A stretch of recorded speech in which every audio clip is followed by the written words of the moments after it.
اور آج بھی لگ رہے ہیں۔ ہم الزامات کی پرواہ کیے بغیر کام کرتے ہیں۔ بتا دو کون سی ایسی جماعت کا کوئی لیڈر ہے جو اتنے تعلیمی ادارے قائم کیا جتنے مجلس اتحاد المسلمین نے کیا ہے؟ یہی سب سے بڑا چیلنج ہے۔ ارے ایک عمارت بنا دو، اس کے بعد آ کر ہم سے سوال کرو تو تمہارے سوال کو میں قبول کرنے تیار ہوں۔ الزامات تو ہر دور میں لگتے رہے ہیں اور آج بھی لگ رہے ہیں۔ ہم الزامات کی پرواہ کیے بغیر کام کرتے ہیں اور کام ہمارا پہچان بنتا ہوا آگے بڑھ کر چیخ کر چلا کر یہ کہہ رہا ہے کہ ہاں مجلس اتحاد المسلمین کام کرتی ہے۔ اور اب لوگ بولیں گے کہ کیا کام ہے؟ تو کام ہے ہمارا۔ بتا دو کہ ہندوستان میں کون سی جماعت ہے جس کا اتنا بڑا دفتر ہے دارالسلام کی طرح جو ہمارا اپنا ہے۔ یہ دارالسلام کو حاصل کیا، یہ مجلس کا کارنامہ ہے۔ دارالسلام کے احاطے میں صرف ہمارے اتحاد کا مرکز نہیں بلکہ تعلیمی اداروں کا ایک جال بچھا کر ایک تعلیم کا مرکز بنا دیا، یہ بھی ہمارا کام ہے۔ اگر پوچھتے ہیں کہ مجلس کا کام کیا ہے تو مجلس اتحاد المسلمین نے دواخانوں کے ذریعے، تعلیمی اداروں کے ذریعے کام کیا، تو مجلس اتحاد المسلمین نے ترقیاتی سرگرمیوں میں بھی کام کیا۔ آج اگر زمینات کی قیمتیں بڑھ رہی ہیں تو ہمارے کام کی وجہ سے، ڈیولپمنٹ آنے کی وجہ سے کام ہو رہا ہے۔ ہاں اس میں کوئی شک نہیں کہ بہت سے کام کرنے ہیں۔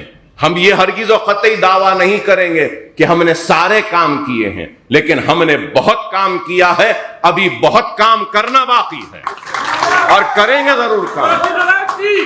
لیکن الزام لگانے والے صرف الزام لگاتے ہیں۔ آج مجلس اتحاد المسلمین بنیادی تعلیم سے لے کر پروفیشنل کورسز کی تعلیم تک مجلس اتحاد المسلمین کام کر رہی ہے۔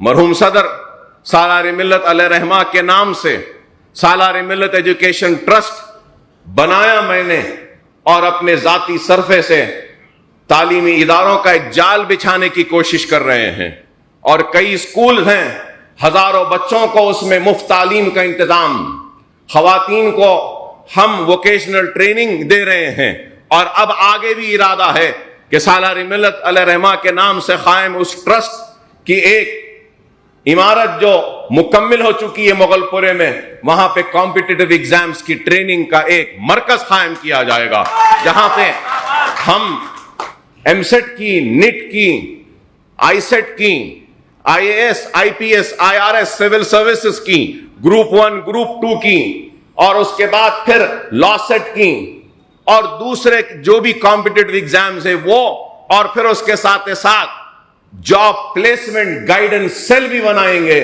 کیریئر گائیڈنس سیل بھی بنائیں گے کہ کس طریقے سے اپنے مستقبل کو گائیڈ کر سکیں، ان کو رہنمائی کر سکیں، وہ بھی ایک شعبہ ہم وہاں پہ قائم کرنے جا رہے ہیں۔ تو آج جو لوگ ہم سے سوال کرتے ہیں کہ ہم نے کیا کیا ہے، میں ان سے سوال کرنا چاہتا ہوں کہ تم نے اپنی جیب سے قوم و ملت کو اور مسلمانوں کو کبھی کچھ دیا ہے؟ کچھ نہیں دیا، کچھ نہیں کیا، لیکن آج ہم نے کیا ہے۔ ارے دیکھنے والوں، اور میں یہاں موجود صدر و متمدین سے درخواست کروں گا کہ کبھی اگر فرصت ملے تو جا کے بلہ گڑے کے اس KG to PG کیمپس کو دیکھو، اس کی بلند عمارت کو دیکھو، اور اس سے پتا چلے گا کہ ہمارے ارادے کتنے بلند ہیں، ہمارا خواب کتنا اونچا ہے، اور کس طریقے سے ہم خواب کو حقیقت میں تبدیل کرتے ہیں۔ کروڑوں روپے کی عمارتیں آج کھڑی ہیں، بے شک یہ میں اپنی ذات سے بنایا ہوں، اپنی آخرت کا سودا سمجھ کے کیا ہوں، لیکن اس حقیقت سے کوئی انکار نہیں کر سکتا کہ مجلس اتحاد المسلمین کا طفیل ہے، میرے مرحوم صدر میرے باپ کے جوتیوں کا صدقہ ہے، اور میری صدر کی اعتماد اور جماعت کی وجہ سے یہ ایک ادنا سا مجلس کا سپاہی کچھ کام کرنے کا اہل بنا، قابل بنا۔ اور بے شک یہ میری ذات کا ہے، لیکن میری ذات تو جماعت کی ہے، تو یہ میرے ادارے بھی جماعت کے ہیں، یہ سارے بھی جماعت کی کامیابی کی نشانیاں ہیں، میری ذات کی کامیابی کی نہیں۔